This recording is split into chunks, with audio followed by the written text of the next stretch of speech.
Gracias que están con nosotros en Desafío. La maestra Natalia Rivera Ángel, especialista en Asia, Pacífico y Centro de Relaciones Internacionales de la Universidad Autónoma de México, se encuentra con nosotros para platicarnos sobre un tema muy importante, al fin, en materia internacional. Precisamente uno de los países más herméticos del mundo, aquel que tiene problemas graves de hambruna y graves también en sus relaciones internacionales, se enfrenta a las potencias, concretamente a Estados Unidos. ¿Por qué y para qué? ¿Y con qué? Y de eso vamos a platicar. Natalia, bienvenida. ¿Qué tal? Mucho gusto. Ahora, ¿cuál es el contexto? El contexto que estamos viviendo hoy en este enfrentamiento entre Corea del Norte y Estados Unidos. Bueno, creo que tendría que referirme primero que nada a el momento histórico en el que se da la división de Corea. Esto es muy importante para considerar qué está sucediendo actualmente. Tengo que señalar que Corea del Norte y Corea del Sur son dos países que se dividen posterior a la Guerra Fría, en 1945. Estos dos países se dividen por una razón. Tenemos que señalar que tanto la Unión Soviética como Estados Unidos buscan aumentar su área de influencia y desde luego influir en una mayor cantidad de países satélite dentro de Asia-Pacífico. En este caso, los dos países buscan una división con el afán de tener el control político de estas dos regiones. Pero entre estos dos países también tengo que señalar que hay una competencia política. Y entonces en 1950 Corea del Norte invadió Corea del Sur. Entonces esto hizo que Estados Unidos empleara una fuerza multinacional para devolver las fuerzas norcoreanas a su posición. Y que sería seguramente la primera de las grandes guerras que pierde después de la Segunda Guerra Mundial Estados Unidos. Así es, definitivamente Estados Unidos había pensado que iba a ganar esta guerra en contra del comunismo. Sin embargo, esto fue todo lo contrario, porque una gran cantidad de países quedaron dentro del bando de los comunistas. Entre ellos, por ejemplo, Laos, Camboya, Vietnam y desde luego Corea del Norte, más la República Popular de China.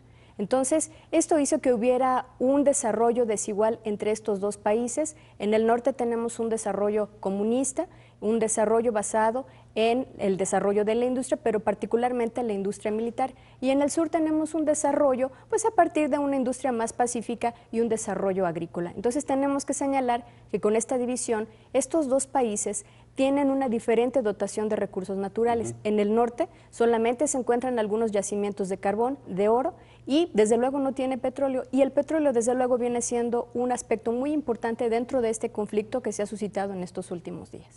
Ahora estamos viendo de que por una parte, ya en el contexto actual, Corea del Norte pues está buscando el apoyo de China, también un poco de la nueva Rusia. Pero al final, ¿qué es lo que encontramos? Mira, Corea del Norte se ha destacado por una retórica belicista, pero esto lo ha usado como una carta de negociación. ¿Por qué? Porque en el caso de Corea del Norte estamos hablando de una crisis económica que tiene varias facetas. La primera de ellas es una crisis industrial. Ellos han optado por invertir en el sector militar, han descuidado otros sectores. Desde luego ha llegado la inversión extranjera a invertir, por ejemplo, en el sector maquilador, pero no toda la industria tiene grandes beneficios.